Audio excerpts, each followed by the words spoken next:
बंगाल में पहले चरण में रिकॉर्ड वोटिंग। बंगाल विधानसभा चुनाव में एसआईआर बनेगा गेम चेंजर। राघव चड्ढा ने आम आदमी पार्टी का साथ छोड़ा।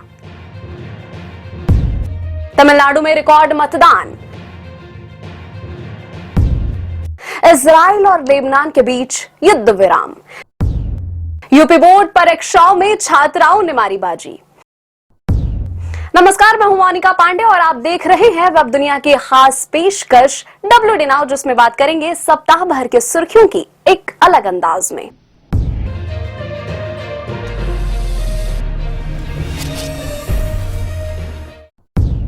पश्चिम बंगाल में पहले चरण में मतदान ने अब तक के सभी रिकॉर्ड्स तोड़ दिए हैं। पहले चरण में पश्चिम बंगाल के 152 सीटों पर 93% मतदान हुआ है। पहले चरण में रिकॉर्ड वोटिंग के बाद भाजपा ने राज्य में प्रचंड बहुमत के साथ सरकार बनाने का दावा कर दिया है। बंगाल में भाजपा की पूरी चुनावी कमान संभालने वाले केंद्रीय गृह मंत्री अमित शाह ने पहले चरण में 152 सीटों में से 110 सीटें जीतने का दावा कर दिया है। इसके साथ ही उन्होंने दावा किया कि बंगाल में प्रचंड बहुमत से भाजपा सरकार बनने जा रही है। चुनावी विश्लेषकों के मुताबिक जब रिकॉर्ड मतदान होता है तो इसे आमतौर पर एंटी इनकम्बेंसी यानी कि सत्ता विरोधी लहर माना जाता है। भाजपा की ओर से खुद गृह मंत्री अमित शाह भी बंगाल में रिकॉर्ड मतदान को सत्ता विरोधी लहर बताने के साथ परिवर्तन की लहर बता रहे हैं। मीडिया से बात करते हुए गृह मंत्री अमित शाह ने कहा कि बंगाल में ममता सरकार के खिलाफ जो एंटी इनकम्बेंसी थी, उसके चलते इतनी बड़ी संख्या में लोग अपने घरों से निकलकर वोट दिए। इसके साथ ही अमित शाह ने यह भी कहा कि पिछले चुनाव में भी पश्चिम बंगाल में सत्ता विरोधी लहर थी, लेकिन तब भय मुक्त मतदान नहीं हुआ था और लोग डर के मारे वोट करने नहीं निकल पाए थे। लेकिन इस बार एसआईआर के चलते घुसपैठियों के नाम कट गए थे और तगड़ी सुरक्षा व्यवस्था के चलते लोगों ने भय मुक्त होकर मतदान किया है। पश्चिम बंगाल में गुरुवार को पहले चरण में 152 सीटों पर हुए मतदान में आजादी के बाद रिकॉर्ड 92.72% मतदान हुआ। आजादी के बाद पहली बार इतनी बड़ी संख्या में बंगाल में हुए मतदान को भाजपा और टीएमसी अपने अपने पक्ष में बता रही है। राजनीति के जानकार के साथ खुद मुख्यमंत्री ममता बनर्जी और केंद्रीय गृह मंत्री अमित शाह ने बंगाल में रिकॉर्ड मतदान की वजह एसआईआर को बताया है।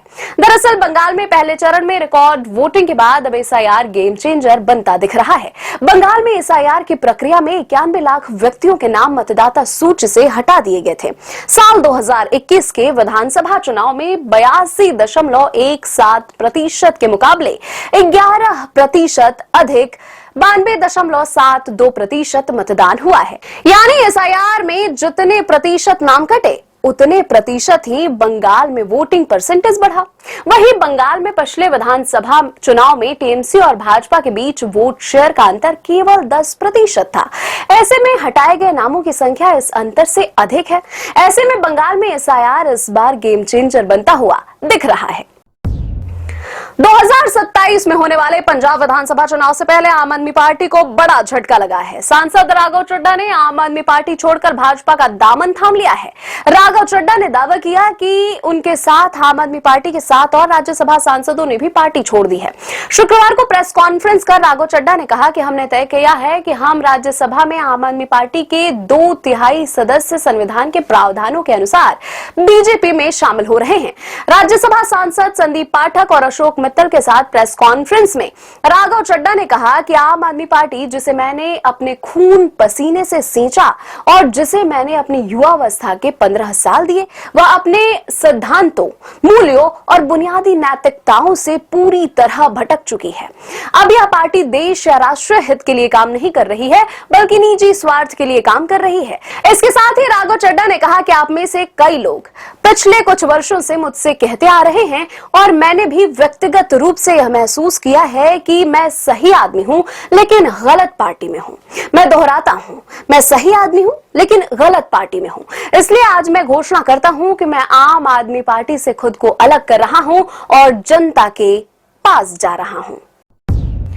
तमिलनाडु की 234 विधानसभा सीटों पर 23 अप्रैल को रिकॉर्ड 84.69% मतदान रिकॉर्ड किया गया। आजादी के बाद तमिलनाडु का यह सर्वाधिक मतदान प्रतिशत रहा है। इससे पहले साल 2011 में राज्य में 78.29% मतदान हुआ था। 2021 के विधानसभा चुनाव में तमिलनाडु में 73.63% वोटिंग हुई थी। नेताओं और अभिनेताओं के साथ ही महिलाओं, युवाओं और बुजुर्गों ने भी बड़ी संख्या में अपने मताधिकार का इस्तेमाल किया। 85.76% महिलाओं और 83.57% पुरुषों ने वोटिंग की। करूर जिले में सबसे ज्यादा 91.86% मतदाताओं ने वोट डाले, जबकि चेन्नई में 83.09% वोटिंग हुई। राज्य में इस बार करीब 12% वोटिंग ज्यादा हुई है। इसकी वजह एसआईआर मानी जा रही है। इसके माध्यम से करीब 74 लाख वोटरों के नाम वोटर लिस्ट से हटाए गए थे। मुख्यमंत्री एम के स्टालिन ने डीएमके से कोलाथुर सीट से चुनाव लड़ा है। यहाँ 85.63% वोट डाले गए। 2021 के चुनाव में यहाँ 64.6% मतदान हुआ था। भारी मतदान से राजनीतिक गलियारों में खलबली मची हुई है।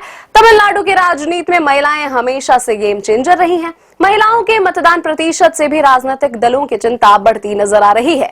मुख्य चुनाव आयुक्त ज्ञानेश कुमार ने कहा कि 1947 में देश आजाद होने के बाद से आज तक देश में इतने बड़े पैमाने पर वोटिंग कभी नहीं देखी गई, यानी ये एक ऐतिहासिक दिन था। इजराइल और लेबनान के बीच जारी युद्ध विराम को 3 हफ्तों के लिए बढ़ा दिया गया है। अमेरिकी राष्ट्रपति डोनाल्ड ट्रंप ने युद्ध विराम को बढ़ाने का फैसला व्हाइट हाउस में उच्च स्तरीय बैठक के बाद लिया।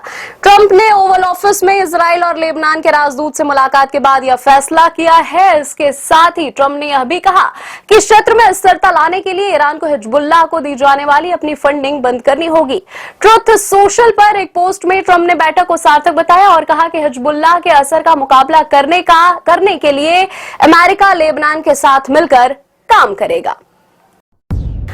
उत्तर प्रदेश माध्यमिक शिक्षा परिषद ने वर्ष 2026 की हाई स्कूल और इंटरमीडिएट परीक्षाओं का परीक्षा परिणाम गुरुवार को घोषित कर दिया। हाई स्कूल में लड़कियों का उत्तीर्ण प्रतिशत 93.06% रहा, जबकि लड़कों का 87.30% दर्ज किया गया।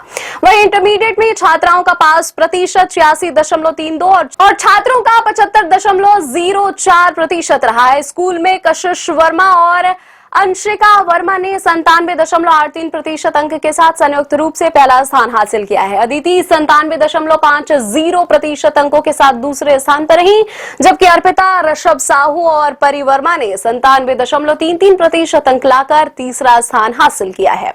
इंटरमीडिएट में शिखा वर्मा ने 97.60% अंक के साथ प्रदेश में प्रथम स्थान हासिल किया है। नंदिनी गुप्ता और श्रेया वर्मा 97.20% अंकों के साथ दूसरे स्थान पर रही, जबकि सुरभि यादव और पूजा पाल ने 97% अंक के साथ तीसरा स्थान हासिल किया। इस वर्ष के परिणामों में भी छात्राओं का दबदबा रहा। नंदिनी गुप्ता और सुरभि यादव बरेली के खेड़ा गांव में स्थित सर्वोदय जन कल्याण इंटर कॉलेज की छात्राएं हैं। परिणाम घोषित होते ही विद्यालय में जश्न का माहौल बन गया। दोनों छात्राओं का ढोल नगाड़ों के साथ स्वागत किया गया और मिठाइयां भी बांटी गई। अब खबरें संक्षेप में। पवन खेड़ा की अग्रिम जमानत याचिका खारिज, गुवाहाटी हाईकोर्ट से लगा बड़ा झटका। आईपीएल में पंजाब किंग्स नंबर 1 पर बरकरार, मुंबई इंडियंस की हालत खस्ता। ये थी वेब दुनिया की खास पेशकश। WD नाउ अगले सप्ताह के सुर्खियों के साथ फिर हाजिर होंगे। नमस्कार।